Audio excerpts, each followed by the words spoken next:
जब भी कहीं चाट का जिक्र आता है तो पहला नाम हमारे माइंड में आलू टिक्की का आता है। और भला आलू टिक्की चाट किसकी फेवरेट नहीं होती। मेरी तो ये सबसे ज़्यादा फेवरेट है। पर इसको बनाने में अक्सर होता है कि ये उतनी क्रिस्पी नहीं बनती जितनी कि ठेले वाले भैया की टिक्की क्रिस्पी होती है। तो आज मैं आपको ठेले वाली क्रिस्पी आलू टिक्की बनाने के सभी राज बताऊंगी। सभी टिप्स और ट्रिक्स भी आप सभी के साथ शेयर करूंगी। साथ ही इसमें फिल किए जाने वाले एकदम टेस्टी मसाले की रेसिपी भी बताऊंगी। तो बिल्कुल देर ना करते हुए जल्दी से स्टार्ट करते हैं अपनी आज की रेसिपी। हेलो फ्रेंड्स, मैं हूँ प्रीति और आप देख रहे हैं प्रीति's मैजिकल किचन। फ्रेंड्स, अगर आपको मेरी रेसिपी पसंद आती है तो मेरे चैनल को लाइक और सब्सक्राइब करना ना भूलें। और हाँ, साथ ही बेल आइकन का बटन ज़रूर प्रेस करें ताकि मेरी आने वाली हर नई वीडियो का नोटिफिकेशन आपको मिल सके। सबसे पहले मैंने यहाँ 2 किलो के आसपास आलूओं को अच्छे से वॉश करके उबाल लिया था। इन्हें मैंने सुबह ही उबाल दिया था और अब इवनिंग का टाइम है। तो पहली टिप तो यही है कि आप जब भी टिक्की के लिए आलूओं को बॉईल करें तो उन्हें इतनी देर पहले बॉईल करें कि वो अच्छे से एकदम ठंडे हो जाएं। और अगर ज़्यादा जल्दी हो तो आप उन्हें 1 से 2 घंटे के लिए फ्रिज में रख दें। आलू की टिक्की आपको कभी भी गरम आलू के साथ नहीं बनानी है। अगर आप गरम आलू के साथ बनाएंगे तो आपकी आलू की टिक्की एकदम क्रिस्पी बिल्कुल नहीं बनेगी। तो सबसे पहले हम इनको छील लेते हैं और इनके छिलके को अलग कर देते हैं। अब क्योंकि आलू ठंडा है इसलिए इसका छिलका उतारने में थोड़ी सी प्रॉब्लम होती है। सभी आलूओं को इसी तरीके से मैं धीरे धीरे छीलती जाऊंगी। चलिए पहले मैं अपने आलूओं को छील लेती हूँ और फिर आपसे मिलती हूँ। लीजिए, मैंने सभी आलूओं का छिलका उतार दिया है और अब मैं एक ग्रेटर लूँगी और उसकी मोटी साइड से अपने आलूओं को ग्रेट करना स्टार्ट करूँगी। कि बनाने के लिए आप कभी भी आलू को हाथ से मैश ना करें, हमेशा ग्रेट कर ही यूज़ करें। ग्रेट करने से आलूओं में कोई भी गुठली नहीं रहती है। एक एक करके मैंने सभी आलूओं को अच्छी तरह से ग्रेट कर लिया है और इन आलूओं को मैं अभी एक साइड में रख देती हूँ। अब हम इसमें फिल किए जाने वाले अपने मसाले को बनाएंगे। यहाँ मैंने बॉईल की हुई चने की दाल ली है। चने की दाल को बॉईल करने से पहले इसे 3 से 4 घंटे के लिए सोक करके ज़रूर रखें। जब ये अच्छी तरह से सोक हो जाए, मीन्स ये फूल जाए, फिर इसको कुकर में लो फ्लेम पर 3 विसिल आने तक बॉईल कर लें। देखिए मेरी दाल कितने अच्छे से बॉईल हुई है और इसका दाना दाना भी एकदम से खिला हुआ है। अब मैं अपने इस बोल को साइड में रखती हूँ और मैंने यहाँ एक चॉपर लिया है। अब मेरे पास यहाँ कुछ कच्ची मटर हैं। इनको मैंने बॉईल नहीं किया है, इन्हें मैंने पानी से अच्छी तरह से धो लिया है और मैं इन्हें अब अपने चॉपर में डाल दूँगी।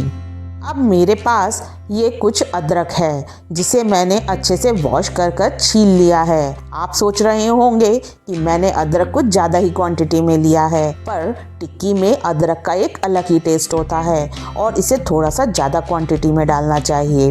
अब अदरक को मैं छोटे छोटे पीसीज में कट करके अपने चॉपर के अंदर डालूँगी। साथ ही मैं इसमें 2 हरी मिर्च को भी टुकड़ों में कट करके डाल दूँगी। आप जितना तीखा खाना पसंद करते हैं उतनी हरी मिर्च इसमें यूज़ कर सकते हैं। मेरे यहाँ इतनी ही काफ़ी हैं। अब मैं इसी चॉपर में थोड़ा सा हरा धनिया भी डाल दूँगी। इसे भी मैंने धोकर अच्छे से वॉश कर लिया था। अब इन सभी चीज़ों को मैं चॉपर में अच्छी तरह से चॉप करूँगी। देखिए मैंने सभी चीज़ों को चॉप कर लिया है और जो हमारी बॉइल्ड चना दाल थी, अब इन सभी चीज़ों को मैं उसके अंदर डाल दूँगी। अब हम अपनी फिलिंग को एकदम मसालेदार बनाने के लिए इसमें कुछ मसाले भी डालेंगे। सबसे पहले मैं इसमें ½ टीस्पून के आसपास लाल मिर्च पाउडर डालूंगी। साथ ही 1 से 1.5 चम्मच धनिया पाउडर डालूंगी। अब मैं इसमें थोड़ा सा नमक डालूंगी। मैं आपको बताना भूल गई थी कि दाल को मैंने नमक और हल्दी के साथ बॉईल किया था, इसलिए यहाँ मैं इसमें इतना कम नमक डाल रही हूँ। साथ ही इसमें थोड़ा सा काला नमक भी डालूंगी। मसाले तो अब हमारे यहाँ कंप्लीट होते हैं, बस अब इसमें इतने ही मसाले जाएंगे। अब इस मसाले को एक अच्छी सी बाइंडिंग देने के लिए जो आलू हमने ग्रेट करके रखा था वो थोड़ा सा मैं इस मसाले के अंदर मिक्स करूँगी। मसाले को थोड़ी सी बाइंडिंग देनी ज़रूरी होती है। अगर हम इसको बाइंडिंग नहीं देंगे, एक तो इस मसाले को टिक्कियों में फिल करना मुश्किल हो जाएगा और दूसरा जब हम टिक्कियों को सेकेंगे तो ये मसाला निकल कर बाहर आएगा। अब मैं इन सभी को अच्छी तरह से मिक्स करूँगी। सभी चीज़ों को मैंने थोड़ा सा हाथ से मसलते हुए अच्छी तरह से मिक्स कर लिया है। और लीजिए, टिक्कियों में फिल करने के लिए दाल का मसाला एकदम रेडी है। अब जो आलूओं को हमने ग्रेट करके रखा था उनको लेंगे।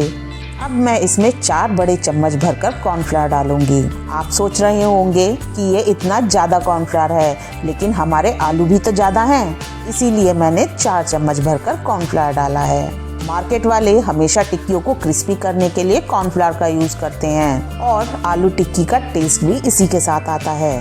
अगर आपको बिल्कुल मार्केट जैसी क्रिस्पी टिक्की बनानी है तो आपको हमेशा टिक्कियों में कॉर्नफ्लावर का यूज़ करना चाहिए। आपने अक्सर देखा होगा कि लोग टिक्कियों को क्रिस्पी करने के लिए उसमें ब्रेड, पोहा, पता नहीं क्या क्या चीज़ें मिला देते हैं, लेकिन मार्केट में जो टिक्की बनती है वो कॉर्नफ्लावर के साथ बनती है। अब आलूओं को हाथ से इस तरह से मसलते हुए अच्छी तरह से मिक्स करेंगे। हमें ऐसे मिक्स करना है कि कॉर्नफ्लावर आलूओं में अच्छी तरह से मिक्स हो जाए। थोड़ा सा आटे की तरह मसलते हुए मिक्स करें। लीजिए, यहाँ मैंने आलू और कॉर्नफ्लावर को अच्छी तरह से मिक्स कर लिया है और देखिए, आलू एकदम सूखे सूखे हो गए हैं और हमारे टिक्कियों के लिए आलू भी एकदम रेडी हैं। कॉर्नफ्लावर की क्वांटिटी हमारे आलूओं पर डिपेंड करती है। अगर हमारे आलू थोड़े पानी वाले हैं तो उसमें कॉर्नफ्लावर और जाता है। अब मैं थोड़े से कॉर्नफ्लावर को प्लेट में एक तरफ रख लूँगी। हाथों में आलू चिपके ना, उसके लिए मैं अपने हाथों में इस तरह से कॉर्नफ्लावर को अच्छी तरह से लगा लूँगी। जी हाँ, मैं यहाँ कोई भी ऑयल का यूज़ नहीं करूँगी। कॉर्नफ्लावर का यूज़ करने से ही हमारे हाथों में आलू चिपकेंगे नहीं। देखिए, मैंने एक छोटा सा पोर्शन आलू का लिया और उसे इस तरीके से हाथों से प्रेस करते हुए फैला लिया। अब जो मसाला हमने बनाया था वो 1 चम्मच भरकर खूब अच्छे से मैं इसके ऊपर रखूँगी। मसाले को अच्छी क्वांटिटी में फिल करें और देखिएगा कि हमारी टिक्की बिल्कुल भी नहीं फटेगी, चाहे मैं इसके अंदर कितना ही मसाला भर दूं।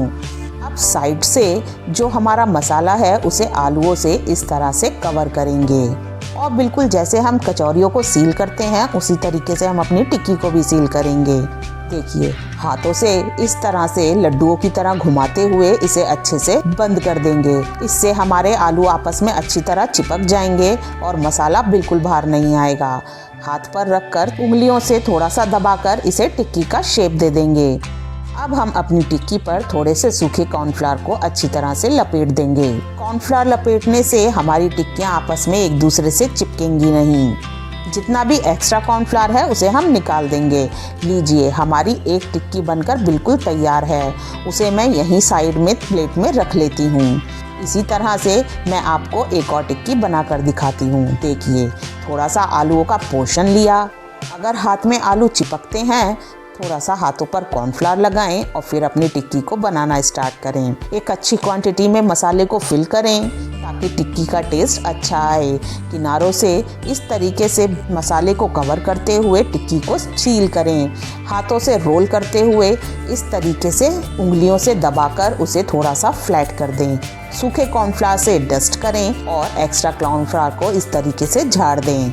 लीजिए, हमारी दूसरी टिक्की भी बनकर बिल्कुल रेडी है। इसी तरीके से हम अपनी बाकी सभी टिक्कियों को तैयार कर लेंगे। लीजिए, हमारी सभी टिक्कियाँ बनकर तैयार हैं। अगर आपके यहाँ गेस्ट आने वाले हैं या कोई पार्टी है तो आप इन्हें पहले दिन भी बना सकते हैं। इस तरीके से टिक्कियों को फिल करके तैयार करें और इन्हें एक एयर टाइट कंटेनर में कर फ्रिज में रख दें और जब भी आपको फ्राई करनी हो इन्हें निकालें और फ्राई कर दें। चलिए, फटाफट से अपनी टिक्कियों के लिए दही को भी रेडी कर लेते हैं। यहाँ मैंने दही को अच्छी तरह से बिलो लिया है। अब मैं इसमें 1 चम्मच देसी खांड डाल रही हूँ। आप चाहें तो इसकी जगह चीनी का भी यूज़ कर सकते हैं। साथ ही इसमें टेस्ट के अकॉर्डिंग नमक डालूंगी और अब इन सभी को मैं खूब अच्छे से मिक्स कर दूंगी। किसी भी चाट पर अगर दही डालनी हो तो हमेशा दही को इसी तरीके से तैयार करें। लीजिए, टिक्कियों के लिए हमारी दही भी एकदम रेडी है। दही की कंसिस्टेंसी एकदम ऐसी थिक होनी चाहिए। अब बारी है टिक्कियों पे डाली जाने वाली इमली की खट्टी मीठी सौंठ की। तो ये मैंने पहले से ही बनाकर रखी हुई है और इसकी रेसिपी मैं आपके साथ पहले भी शेयर कर चुकी हूँ। इमली की खट्टी मीठी सौंठ को कैसे बनाते हैं उसकी रेसिपी आप ऊपर दिए आइकन बटन पर क्लिक करके भी देख सकते हैं। लिंक मैं नीचे डिस्क्रिप्शन बॉक्स में भी दे दूंगी।